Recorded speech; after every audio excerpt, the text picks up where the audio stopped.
Muito bem, muito boa noite para todos os irmãos e irmãs ligados à comunidade do Grupo de Fraternidade Espírita Irmão Vitor.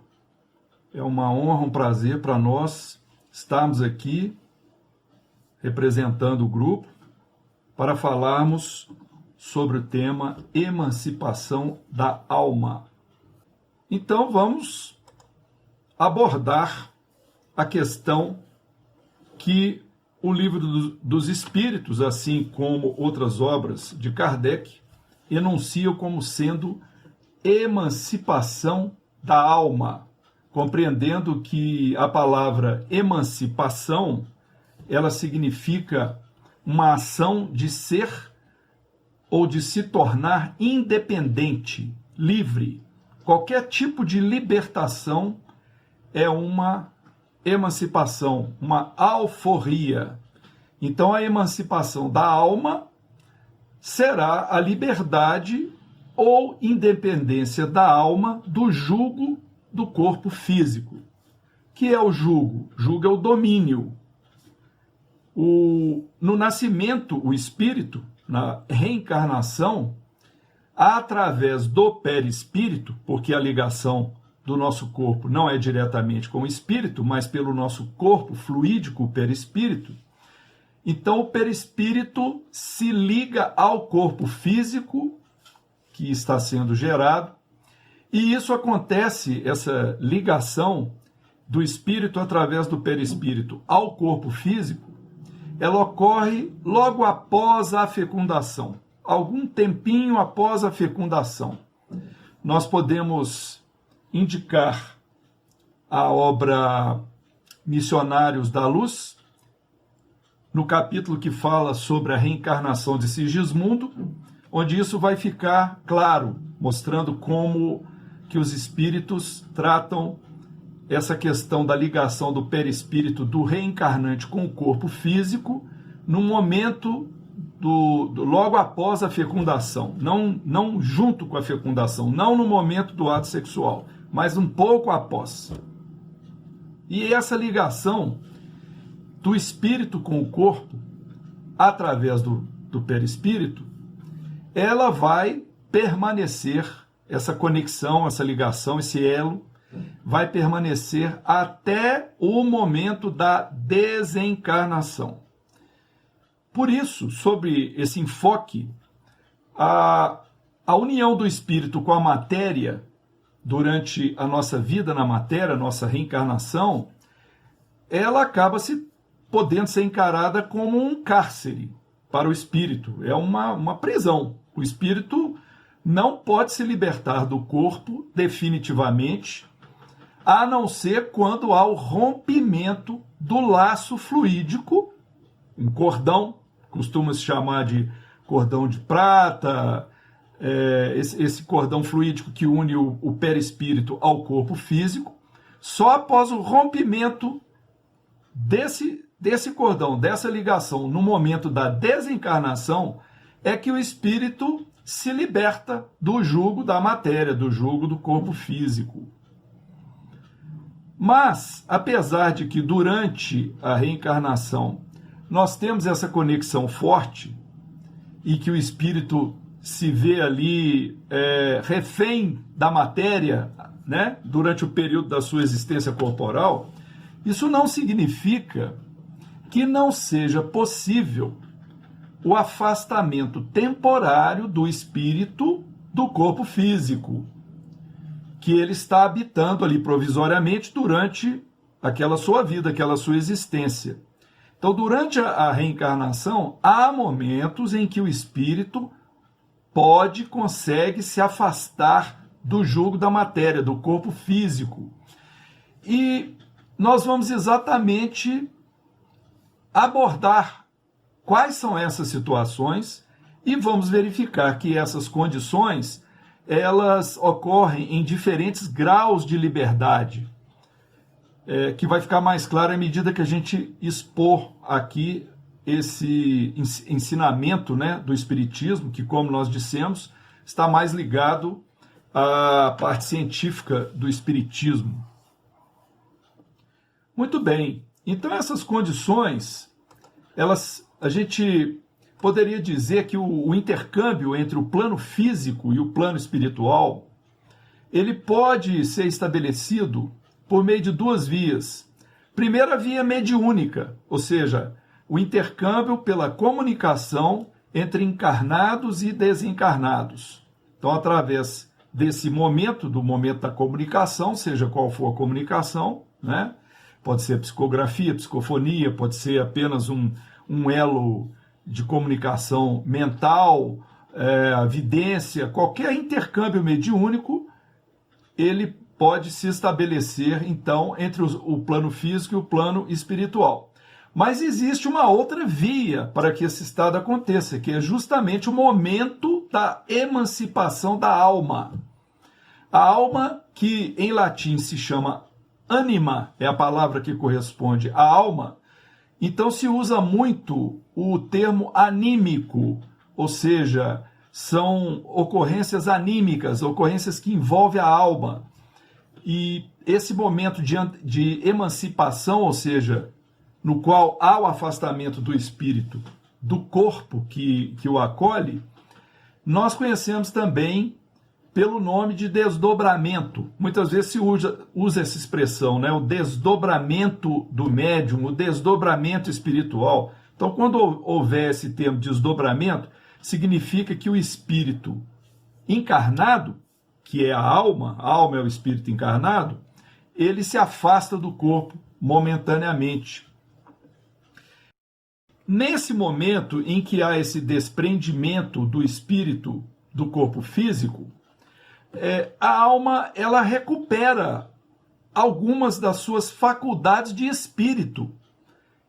Ou seja, a alma, quando está no corpo, ela tem limitações para se expressar como espírito. Mas a partir do momento que ela se liberta do corpo, as suas faculdades como espírito se ampliam. Então, isso são fenômenos muito interessantes que vão ficar mais claros, mais evidentes, à medida que a gente for trabalhando aqui a nossa apresentação. Muito bem, então estabelecida a condição em que a alma se afasta do corpo e o espírito, portanto, sem esse vínculo mais forte, ele recupera alguns atributos como espírito livre do corpo físico, fica também mais fácil para ele, para esse espírito que está deslocado do corpo, entrar em comunicação com outros espíritos, com espíritos desencarnados. Isso, então, é um fenômeno muito comum na nossa vida, na verdade, e nós podemos classificar a emancipação da alma em termos de grau de liberdade do espírito em 3 estágios. Seria o sono, cuja liberdade da alma é comprovada pelo sonho, o sonambulismo e o êxtase. Nós vamos explicar cada um desses: sono, sonambulismo e êxtase. Muito bem. Então, esse desprendimento durante o sono, ele ocorre porque quando nós saímos do estado de vigília, que é esse estado que nós estamos aqui agora, né? Estamos despertos, estamos nos comunicando, estamos realizando coisas. Quando a gente está em estado de vigília, o laço que une o espírito ao corpo físico é muito forte, mas à medida que a gente começa a entrar num estado de adormecimento, esse laço vai se tornando cada vez mais tênue, e o espírito então começa a entrar num estágio que ele tem percepções do campo espiritual, porque ele está se deslocando do corpo físico. No momento do sono,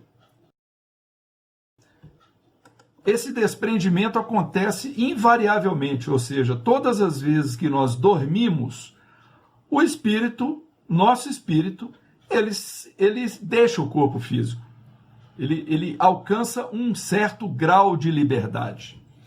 Olha, vamos ver então no Livro dos Espíritos a questão número 401. Durante o sono, a alma repousa com o corpo? Pergunta do Kardec. Ou repousa como o corpo? A resposta dos espíritos ao Kardec foi a seguinte: não. O espírito jamais está inativo.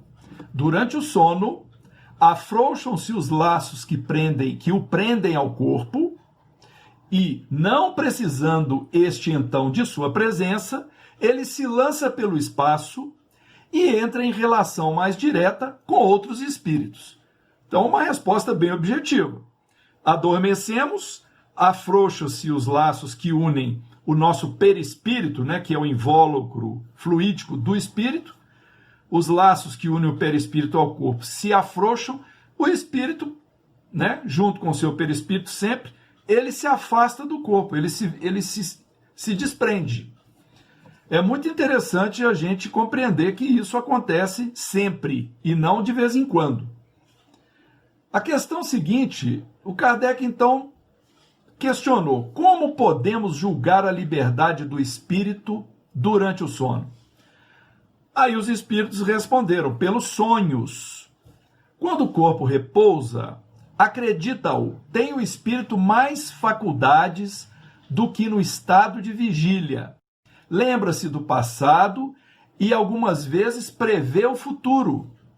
Adquire maior potencialidade e pode pôr-se em comunicação com os demais espíritos, quer deste mundo, quer de outro. Então, olha só, não vou nem continuar a ler, vamos já explicar alguma coisa aqui, né? Quando o corpo repousa, o espírito, ele alcança mais faculdades do que quando ele está no estado de vigília. Por quê? Porque quando o espírito está no estado de vigília, está sujeito ao corpo físico, e o que é o que nós conhecemos, apenas os nossos 5 sentidos.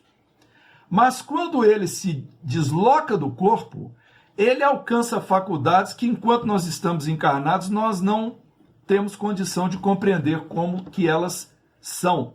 Mas chegam a ponto, como foi explicado, do espírito deslocado, livre do corpo, ele recupera com maior facilidade memórias do seu passado. Que passado? Vidas anteriores, né? Momentos que ele experimentou anteriormente, e pode até prever o futuro. Essa previsão do futuro, ela pode parecer um pouco mais complicada para nós de compreendermos como que ela sucede, mas alguma coisa a gente teria que ver no campo da física, por causa da curva espaço-tempo, que seria de uma certa forma inteligível para nós, pela velocidade de deslocamento do espírito, e ele conseguir alcançar, na dobra do tempo, perceber algo que vai acontecer no futuro. Uma outra forma de se falar em previsão de futuro é que, antes de nós encarnarmos, muitas vezes nós nos comprometemos com certos acontecimentos em nossa vida. Vai surgir determinada enfermidade, ou a época que a gente vai desencarnar, isso já fica programado para alguns de nós. E em momentos que antecedem esses instantes, nos é alertado justamente durante o desdobramento que isso vai acontecer. Então é uma previsão do futuro. É uma forma, né, de nós darmos um exemplo de como que isso pode acontecer. Então o espírito desdobrado, o espírito livre do corpo, ele adquire uma maior potencialidade dos seus atributos e pode então entrar em comunicação com outros espíritos. Interessante que os espíritos falam, né? Eles contam para nós no livro dos Espíritos, respondendo ao Kardec, eles dizem assim: quando dorme, o homem se acha por algum tempo no estado em que fica permanentemente depois que morre. Então, nós podemos deduzir por essa afirmativa que durante o nosso sono nós estamos experimentando a morte. Ou seja, como que fica o espírito depois que morre? Ele fica livre do corpo. É exatamente o que acontece conosco durante o sono. Nós deixamos o corpo físico e voltamos ao campo espiritual. A questão é que quando a gente retorna para o corpo físico, nem sempre nós lembramos daquilo que nós vimos, com quem que nós convivemos, que ambiente que nós estávamos, ou às vezes isso vem para nós de forma muito distorcida. E é aí que nós vamos falar daqui um pouco a respeito dos sonhos. Olha outra coisa importante que os espíritos falam aqui no Livro dos Espíritos. Tiveram sonos inteligentes os espíritos que, desencarnando, logo se desligam da matéria. Esses espíritos, quando dormem, vão para junto dos seres que lhes são superiores. Com estes viajam, conversam e se instruem, trabalhando mesmo em obras que se lhes deparam concluídas, quando volvem, morrendo na Terra, ao mundo espiritual. Olha que interessante. Então vem outra informação, que muitas vezes, quando nós desdobramos, quando nós saímos do corpo físico durante o sono, nós podemos ter contato com espíritos que nos são superiores moralmente, em evolução, né, progressão espiritual moral. Então esses espíritos que nos são superiores, naturalmente, se nós temos oportunidade de encontrá-los, nós teremos condições de aurir deles informações preciosas para nós, instruções, boas sugestões. Então vai ser muito importante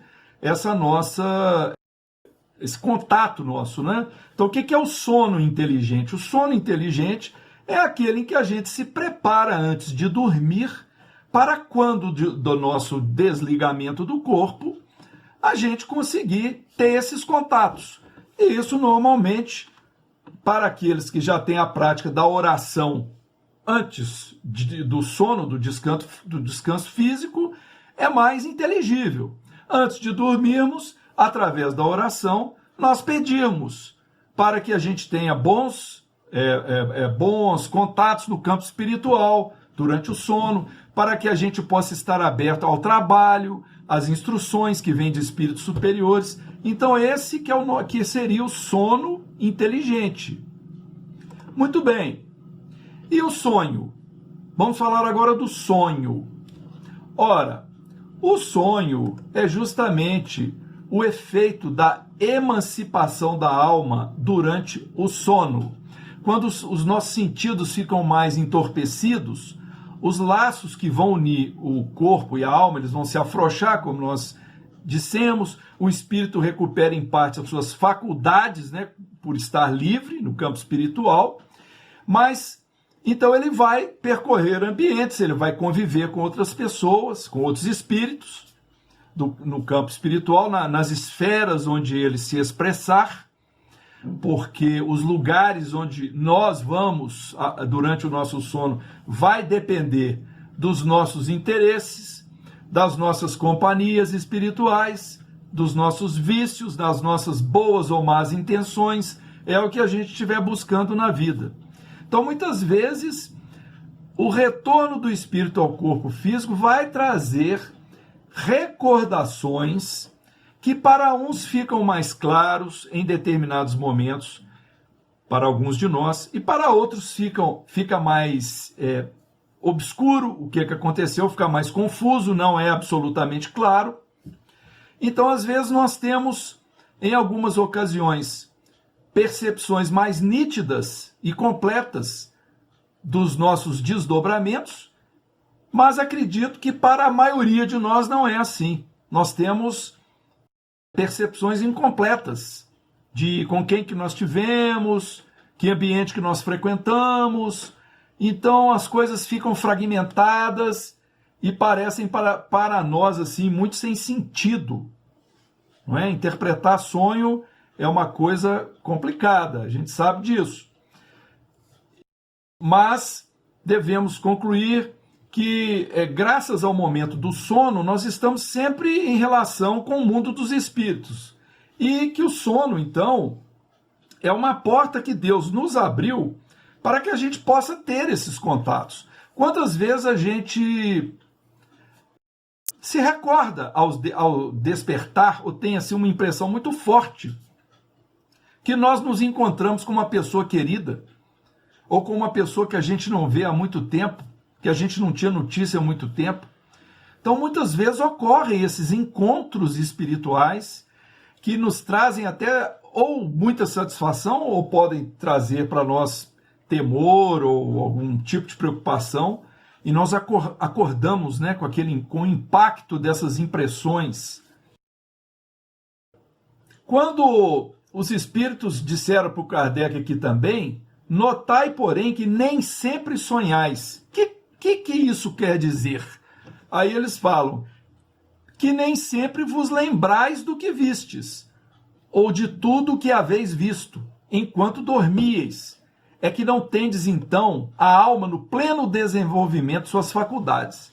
Então é justamente por essa imperfeição da nossa alma, pela falta de capacidade da gente viver o mundo espiritual plenamente, pela nossa ligação forte com o campo material, as impressões do campo espiritual para nós são mais difíceis. Elas são mais difíceis de perceber. Daqui um pouco nós vamos continuar a falar mais sobre a questão dos sonhos e de sua interpretação. Então existe uma espécie de clarividência indefinida. Quando a gente volta de um sono que vem com sonhos, né? Há pessoas que têm sonhos quase que toda noite, outras não se recordam, ou tem o sonho, sente que sonhou, mas não consegue se lembrar, né, daquilo que sonhou, ou acordam com a sensação de que não sonharam absolutamente nada. Então é muito variável esse tipo de reação em nós a essa nossa liberdade no campo espiritual. E muitas vezes, como os espíritos explicaram, nós chegamos a penetrar até outros mundos, nós temos visão de outras esferas que nós não estamos acostumados a vivenciar. Então as coisas ficam meio estranhas para nós, né, quando vem esse tipo de experiência. Muitas vezes também os sonhos trazem para nós lembranças de acontecimentos de outras vidas que nós mesmos tivemos, as nossas experiências, melhor dizendo, em vidas anteriores. E existe, então, todo esse arcabouço, né, de situações que pode dificultar para nós a compreensão do que nós experimentamos quando nós dormimos. Aí o Kardec perguntou aqui na questão 403, por que não nos lembramos sempre dos sonhos? A resposta dos espíritos, em o que chama sono, só há o repouso do corpo, visto que o espírito está constantemente em atividade. Recobra durante o sono um pouco da sua liberdade e se corresponde com os que lhe são caros, quer neste mundo, quer em outros. Até aí nós já tínhamos conversado. Agora vamos ver o complemento da resposta. Como é pesada e grosseira a matéria que compõe o corpo, dificilmente conserva as impressões que o espírito recebeu, porque a este não chegaram por intermédio dos órgãos corporais. Portanto, a influência do nosso corpo físico, a influência do cérebro, dos nossos órgãos, dificulta conservar as impressões que o espírito teve durante o momento da sua liberdade, né, da sua emancipação. Nós dissemos que podemos, durante o sono, durante o afrouxamento do laço do nosso perispírito com o corpo físico, nós podemos ter encontros com espíritos mais evoluídos que nós, que vão nos ajudar, que vão nos orientar. Nós podemos ter encontros com espíritos amigos, familiares, pessoas queridas que já nos antecederam. Podemos também ter encontros com adversários. Podemos ter maus encontros, ou seja, encontros com espíritos que muitas vezes estão se posicionando como nossos inimigos, adversários, né? E eles vão se aproveitar de nós para poder nos perturbar de alguma maneira. Isso nós estamos sempre sujeitos, né, à influência espiritual no campo da obsessão. Durante o nosso sono não seria diferente. Por isso que a melhor defesa contra esse tipo de acontecimento é a defesa moral. É a que Jesus falou: vigiai e orai para não cairdes em tentação. O espírito está pronto, mas a carne é fraca. Ou seja, o espírito é centelha divina. Ele repercute Deus em nós. Mas a carne, que é o sentido da nossa personalidade, a nossa paixão, os nossos desejos, passionais, inferiores. E isso perturba essa pureza do espírito, né? Então, o espírito está pronto, mas a carne é fraca. Jesus indica: orai, ou seja, para que a gente mantenha vigilância através da oração, né? Mantenha o contato com as coisas divinas através da oração, e a vigilância, que implica nós observarmos a nós mesmos, nós conhecermos a nós mesmos, nós procurarmos, através de um comportamento, de uma conduta moral adequada, criarmos a reserva moral para não sermos perturbados por espíritos inferiores ou por espíritos que são nossos cobradores, né? Cobradores de ações que nós tivemos em nosso passado espiritual. Portanto, há bons encontros e pode haver maus encontros. Nós temos que sempre procurar privilegiar os bons encontros através das ações do trabalho no bem, do estudo, da oração, da prece antes de dormir, né? Buscando esse contato com o mais alto, para que, quando nós desdobrarmos do corpo durante o sono, nosso espírito vá ter boas companhias e atuar em coisas que são úteis e produtivas. O Kardec perguntou o que se deve pensar das significações atribuídas aos sonhos. Pois é, aí a gente sonha, vem aquelas coisas malucas, e aí? Os sonhos não são verdadeiros como o entendem os ledores da sorte, pois for absurdo crer-se que sonhar com tal coisa anuncia outra. Então os espíritos já vão deixando claro para nós que não é fácil ter uma interpretação direta do sonho. Sonhou com isso, significa aquilo. Não é bem assim, não. São verdadeiros no sentido de que apresentam imagens que para o espírito têm realidade.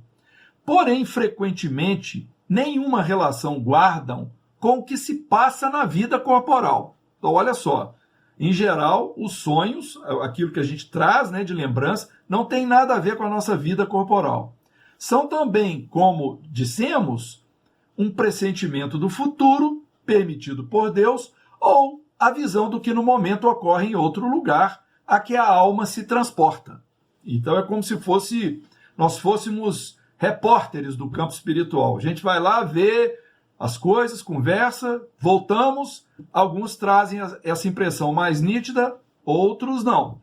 Para a psicanálise, a gente fez aqui um pequeno parêntese e gostaríamos de explicar que nós não somos especialistas nesse assunto de psicologia, psicanálise.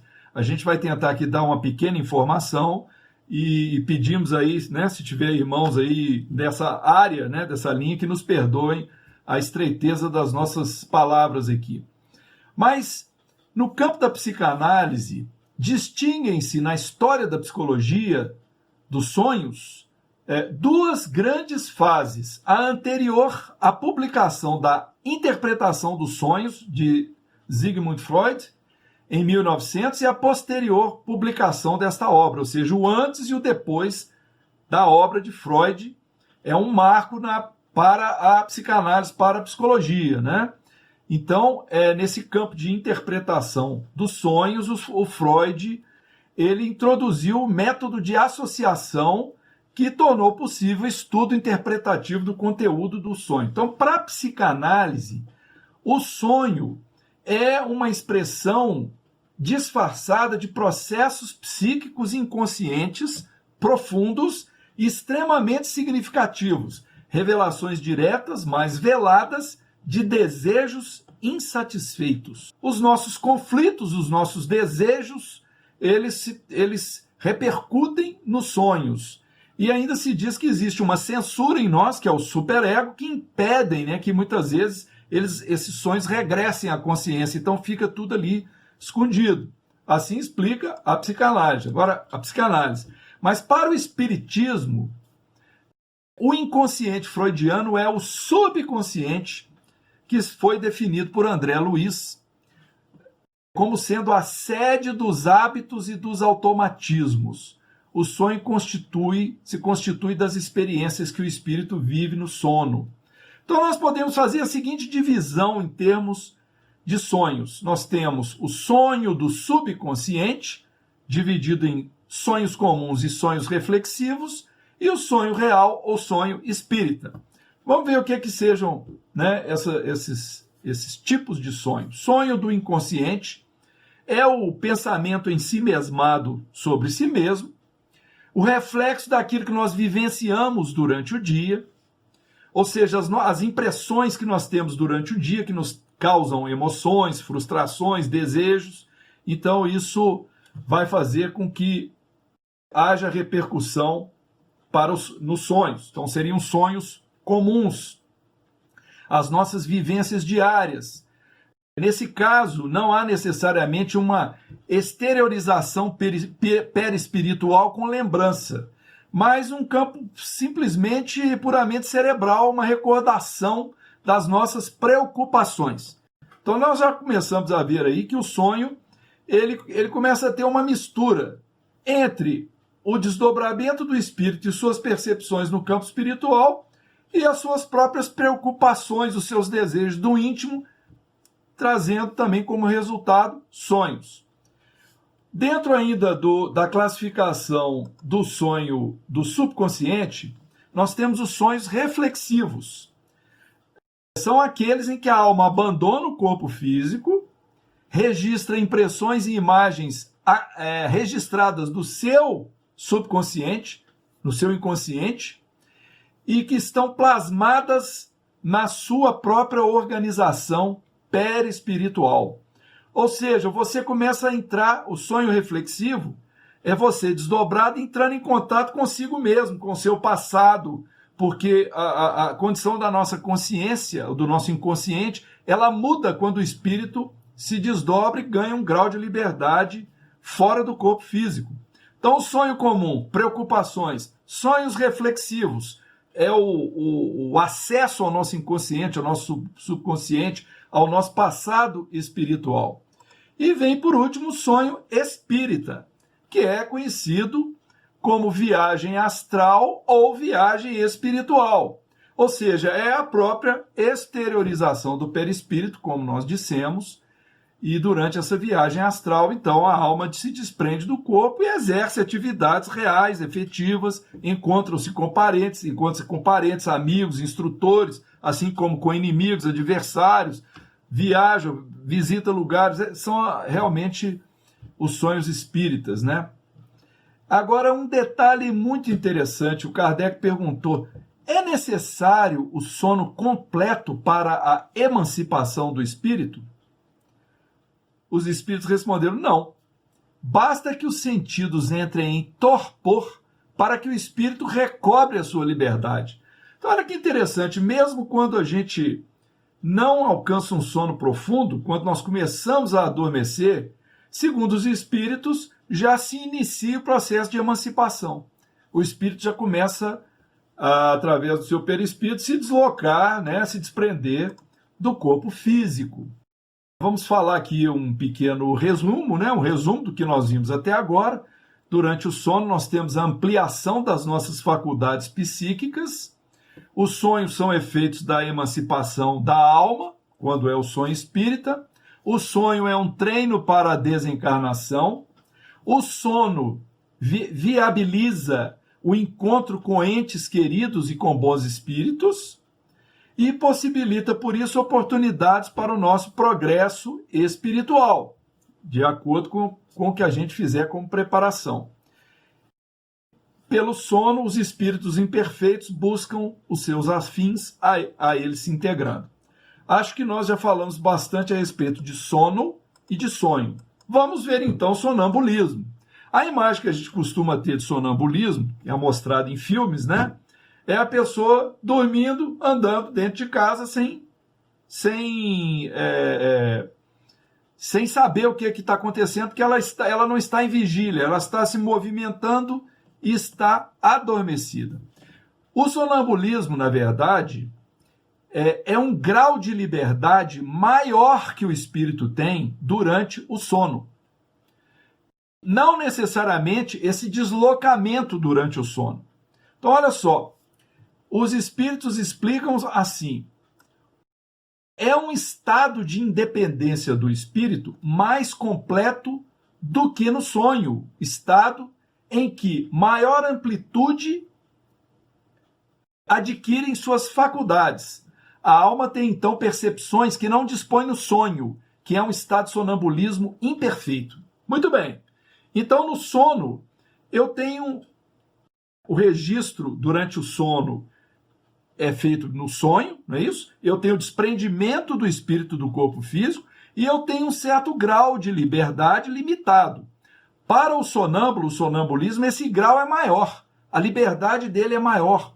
Os sentidos dele como espírito se ampliam muito mais do que durante simplesmente o sono e a recordação pelos sonhos.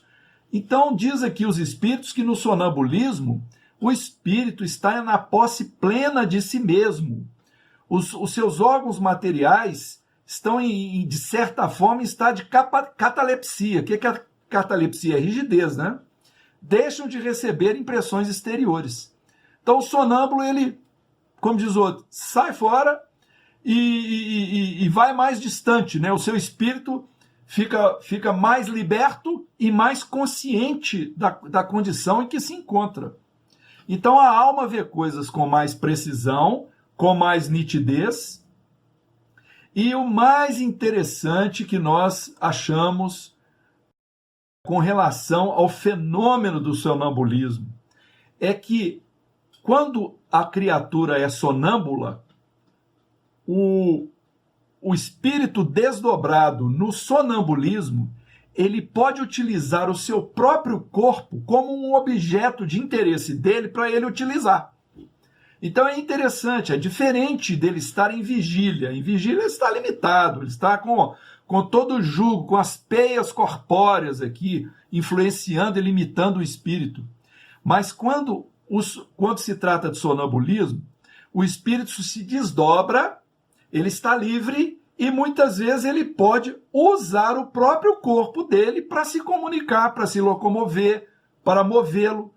Então essa é uma característica muito interessante do sonâmbulo, né?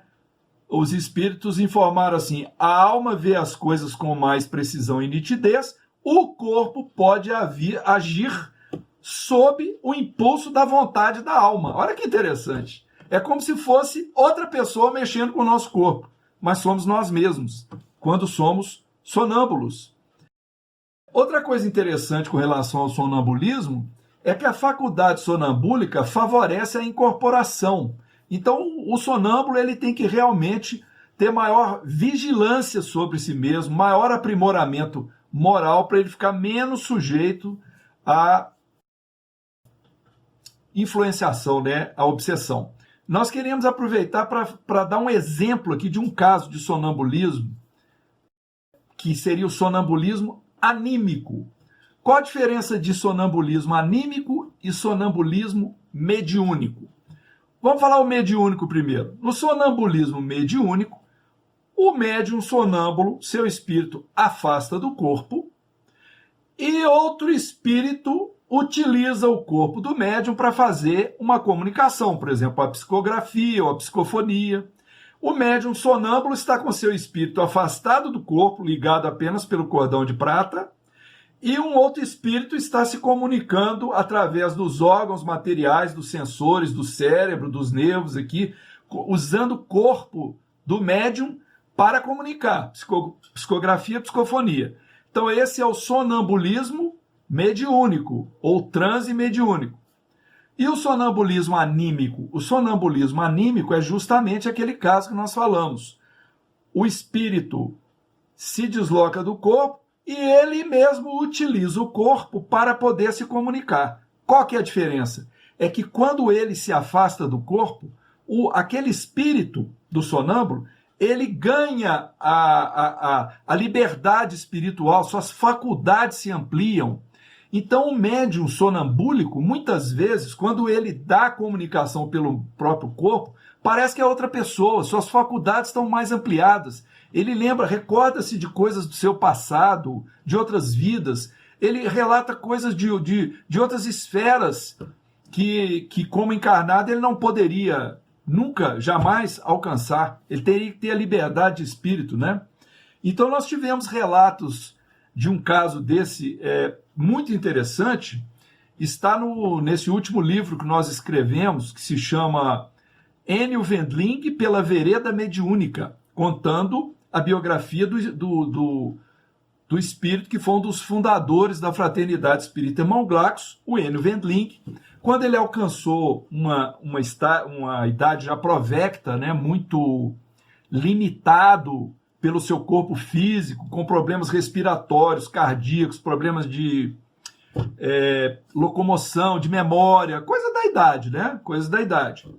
Então ele ficava muito limitado por tudo isso, para comunicar-se, para poder se mover, se movimentar, etc. Quando o pessoal da equipe de visita de passe no lar ia visitá-lo, durante o passe, ele adormecia. Só que, daí um pouco, o espírito Enio, com esse grau de liberdade, ou seja, exercendo o sonambulismo, ele incorporava o seu próprio corpo e começava a conversar com a equipe que o estava visitando, assim, completamente normal, sem nenhuma dificuldade de memória, sem nenhuma dificuldade de articular palavras, falando coisas maravilhosas. Era o próprio Enio, sonâmbulo, usando o corpo dele, que já estava um corpo deficiente, limitado, por causa justamente das enfermidades, das doenças e da idade, né? Portanto, o sonâmbulo, ele vê, ao mesmo tempo, o seu próprio espírito, o seu próprio corpo.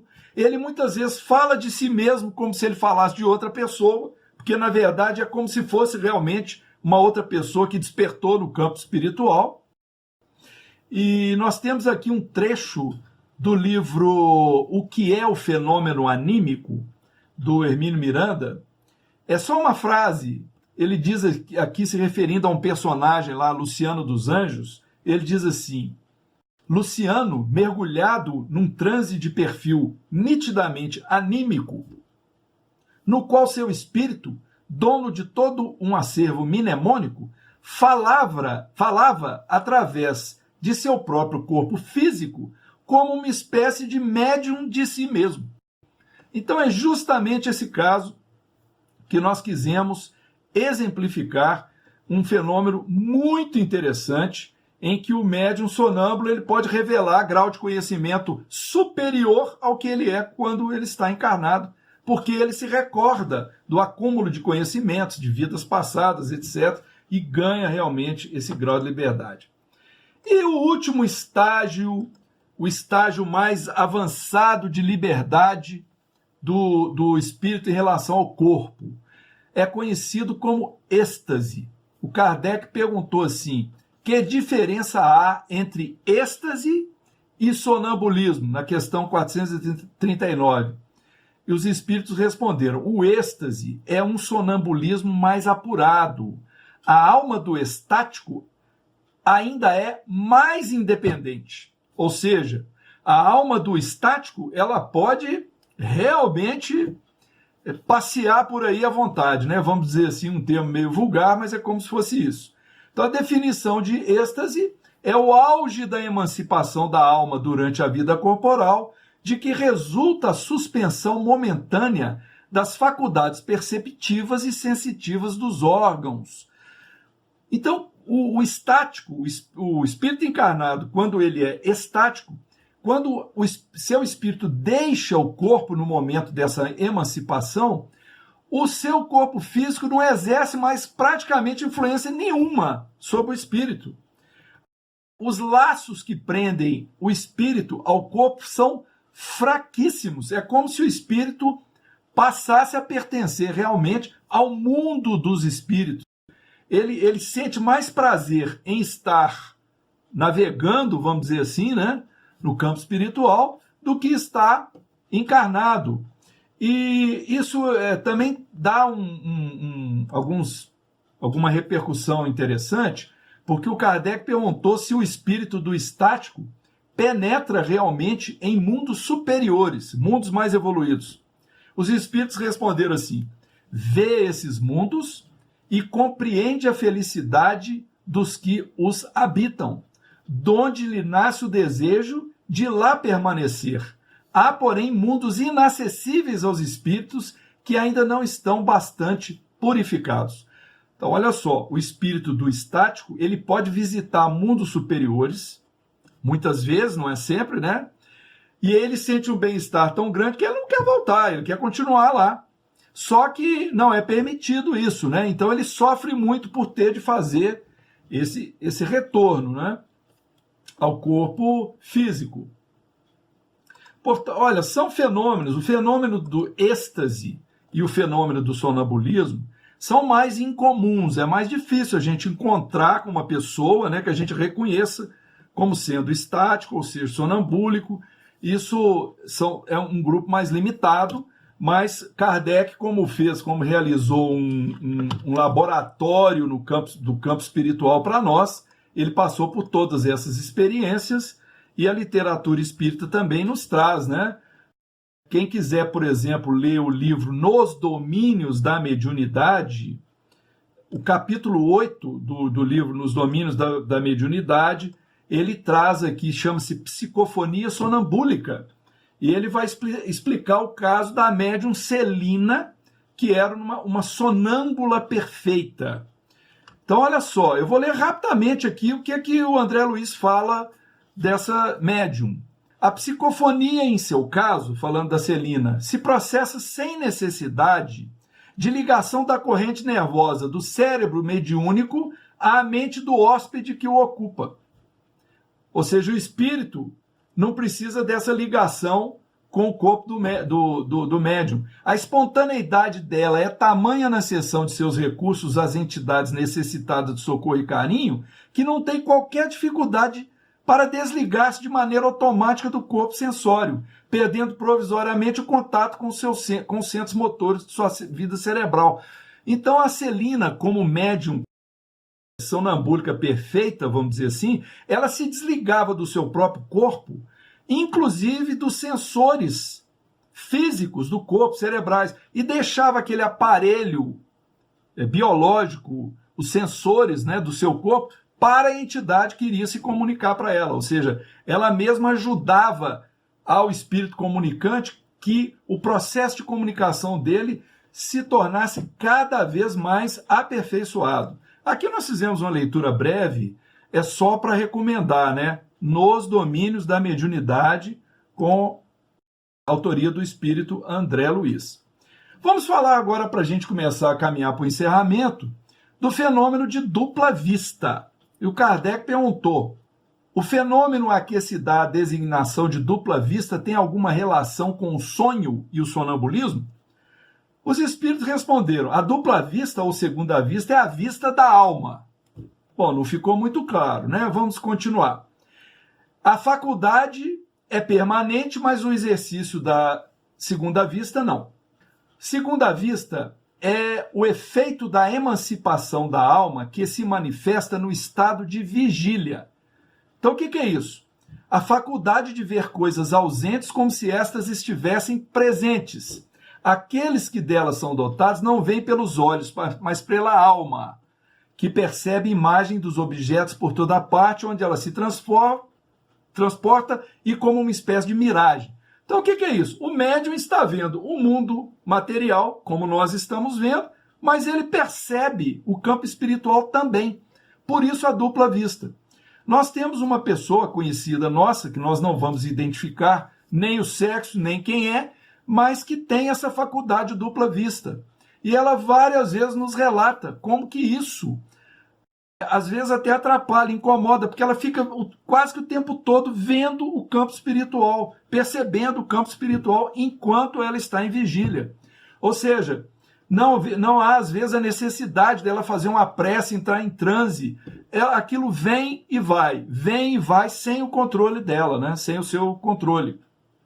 Os espíritos falam aqui, ó, essa faculdade não é permanente. Certas pessoas a possuem sem saber, ou seja, há aqueles que estão vendo o campo espiritual sem saber que estão vendo o campo espiritual. Ela parece-lhes um efeito natural e produz o que denominamos visões. Então está aí um outro efeito pesquisado por Allan Kardec. E o encerramento do encerramento é a questão da bicorporeidade, que é o aparecimento do espírito do médium desdobrado sob forma materializada em lugar diferente ao do corpo. Ou seja, o médium está aqui fisicamente, o espírito dele se desdobra e materializa num outro local e as pessoas que estão lá o percebem. Por coincidência, no caso do nosso querido Enio Wendling, existe um relato dele ter vivenciado um caso de bicorporeidade dele, ele estando em Belo Horizonte, ele materializou lá numa casa espírita, se não me engano, o Grupo Espírita André Luiz, no Rio de Janeiro. O pessoal o viu, cumprimentou, e o Enio, que ele nos contou, foi o seguinte, aqui no dia seguinte a isso, telefonaram para ele do Rio e falaram: Enio, você estava aqui, o que aconteceu que você sumiu? Como assim? Não, você estava aqui, você subiu a escada, você veio, cumprimentou a gente, tal, depois nós te procuramos, você tinha ido embora. E o Enio nos disse: eu não saí de Belo Horizonte. Então foi um fenômeno que não teve nem o controle dele, houve uma bicorporeidade, né? E o Enio foi materializar lá nesse grupo espírita do Rio de Janeiro. Nós sabemos que o assunto é assim de um cunho um pouco mais científico, como nós dissemos, mas temos certeza que esses esclarecimentos são úteis para nós entendermos certas posturas que nós devemos ter com relação ao nosso campo sensorial mediúnico, aos nossos sonhos, às nossas percepções, sonhos e as percepções de pessoas que nós convivemos, que são médiums. Então, às vezes, a gente tem que entender do assunto para ajudá-las, né, para compreendê-las melhor. Um assunto que está nos livros aí do Kardec, livro dos médiuns, livro dos espíritos, o livro do Hermínio Miranda, há uma literatura, a gente pesquisando pela internet, vários sites aí da FEB, a Bíblia do Caminho, a gente encontra muita literatura que a gente pode explorar sobre isso aí, né? Muita paz a todos os irmãos que nos assistiram, que Jesus os abençoe e que vocês todos nós tenhamos uma ótima semana. Muito obrigado.